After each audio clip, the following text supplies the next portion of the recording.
Ketua Biro Khusus PKI, Syam Kamaruzaman, kerap kali disebut-sebut sebagai agen ganda dalam peristiwa berdarah 30 September 1965. Apakah Syam memang bekerja untuk PKI sekaligus militer? Sebagaimana diketahui, Syam adalah tangan kanan Ketua PKI DN Aidit yang diminta untuk melakukan operasi terbatas. Syam adalah orang yang menjadi penghubung antara PKI dengan tentara. Namun, saat operasi gagal usai gugurnya 7 orang, Syam dianggap pengkhianat. Syam disebut-sebut agen ganda yang bekerja untuk PKI sekaligus militer. Benarkah demikian? Dalam buku Siapa Sebenarnya Soeharto, Fakta dan Kesaksian Para Pelaku Sejarah G30S PKI yang disusun Eros Jarot, ada beberapa wawancara yang mengungkap hubungan Syam dengan tentara. Salah satunya yakni hubungan Syam dengan Soeharto, yang pada masa itu menjabat sebagai Pangkostrat. Hubungan keduanya diungkap oleh Daino, yang merupakan pendiri kelompok Pathuk dan mantan anggota Dewan PSI. Untuk diketahui, kelompok Pathuk adalah kelompok pemuda yang kerap melakukan pertemuan di Jalan Purwanggan, Yogyakarta. Mereka melakukan kegiatan diskusi seputar politik menjelang kemerdekaan. Syam merupakan salah satu pemuda yang tergabung dalam kelompok ini. Soeharto baru berhubungan dengan Pathuk usai proklamasi. Dari sini Soeharto pun kenal dengan Syam dan para pemuda kelompok Pathuk. Namun Daino mengaku bahwa hubungan Soeharto dan Syam sama seperti dengan orang Pathuk yang lainnya. Kendati demikian, tidak ada yang tahu soal hubungan dan pertemuan antara Soeharto dan Syam di luar kelompok Pathuk. Pasalnya, Daino mengatakan bahwa Syam adalah sosok yang misterius dan tidak banyak bicara. Oleh karena itu, ia tidak tahu Syam lawan atau kawan. Terkait kedekatan Soeharto dengan Syam, Agung Dwi Hartanto dalam The Missing Link G30S, Misteri Syam Kamaruzaman dan Biro Khusus PKI, menyebutkan bahwa Syam kerap sekali menginap di rumah Soeharto yang ada di Yogyakarta. Selain itu, ia juga pernah satu pasukan perang dengan Soeharto pada saat peristiwa serangan umum 1 Maret 1949 berkecamuk. Desas-desus saat itu Syam juga terkenal sebagai sosok yang loyal terhadap pasukannya, hingga membawanya kenal pada CIA dan Badan Intelijen Belanda bernama Recomba. Berikut ini adalah hasil wawancara dengan Daino, pendiri kelompok Pathuk dan mantan anggota Dewan PSI.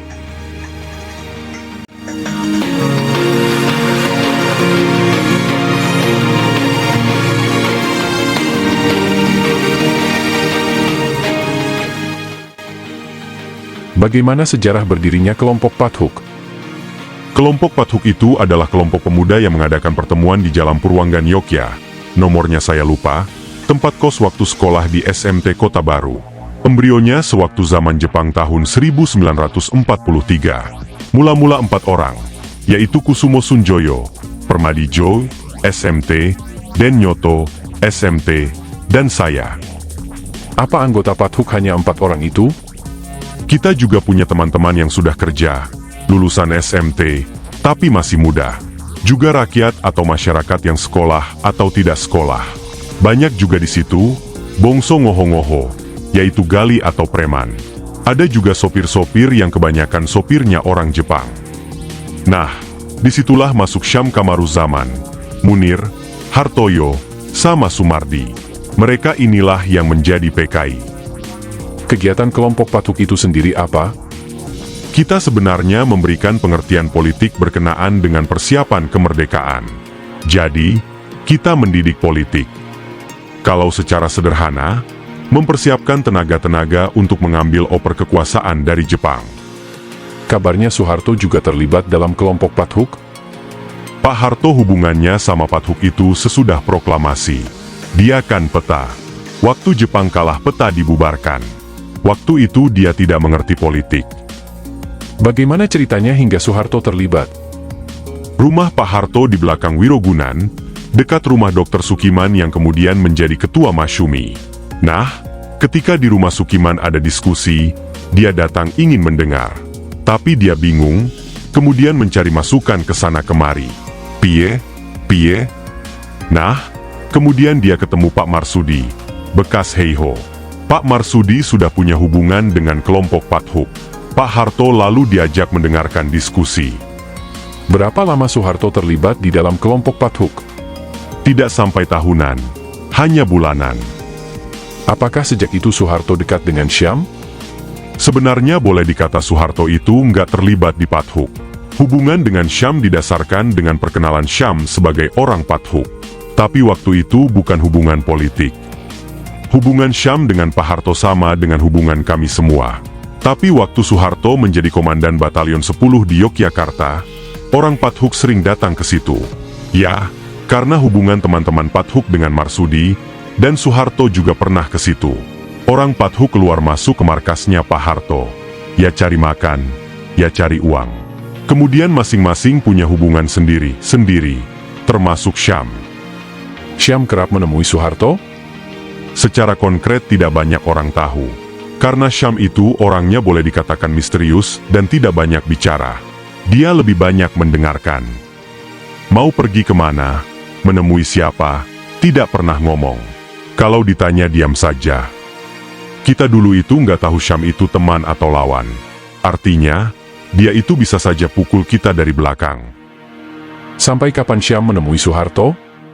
Tahun 1948, ketika pecah peristiwa Madiun, kelompok Pathuk boleh dibilang juga pecah.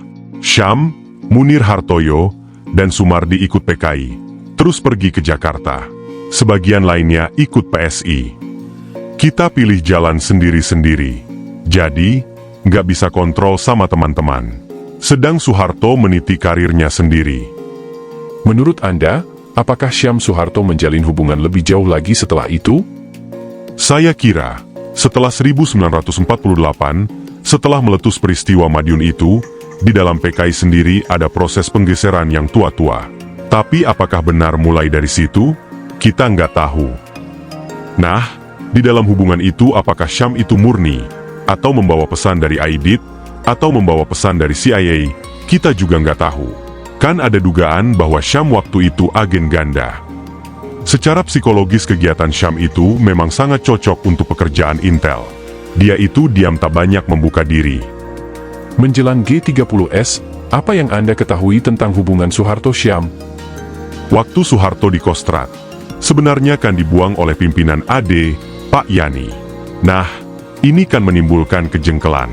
Ini menimbulkan konflik kejiwaan. Dalam kondisi begitu, Syam, yang pernah punya hubungan di Pathuk, bisa masuk. Setelah kasus G30S PKI, Anda pernah bicara secara pribadi dengan Pak Harto? Ya, pernah. Saya pernah diminta datang ke Kostrad tanggal 3 Oktober. Dia minta saya untuk membantu mengupas keadaan. Tentang peristiwa G30S sendiri, Soeharto bilang apa? Dia bilang bahwa yang mengakibatkan peristiwa G30S itu kesalahan partai-partai. Oleh karena partai-partai tidak berfungsi, cuma cari kedudukan. Bagaimana sikap Pak Harto sebenarnya? Sikap sebetulnya itu masih harus diselidiki lebih jauh. Tapi yang mengemuka dia ragu-ragu. Tahun 1947, ketika Tan Malaka mau KUP, markas Soeharto untuk pertemuan-pertemuan para pendukung Tan Malaka. Jadi, di mata pemerintah Republik, sikap Soeharto tidak diketahui. Untuk itu, saya diperintah langsung oleh Soekarno untuk memberitahu Soeharto agar dia mendukung Republik. Pak Karno bilang, kamu harus menyadarkan Soeharto. Dia harus menentukan sikap jangan ikut Tan Malaka. Apa jawaban Soeharto? Dia mengutarakan kejengkelannya mengenai keadaan. Jengkel kepada Soekarno? Iyalah.